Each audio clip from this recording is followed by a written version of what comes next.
Unity is everything. Unity is the power of the people.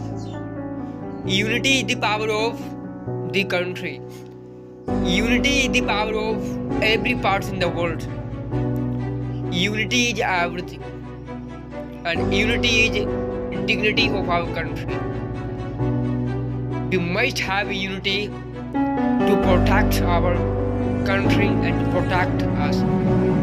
We must have unity to fight with any parts in the world. We must have unity in our family to fight together and to struggle together and to fight for our dreams and for our countries together. We must have unity because unity is real power. Unity is real power and unity is everything in life. Unity is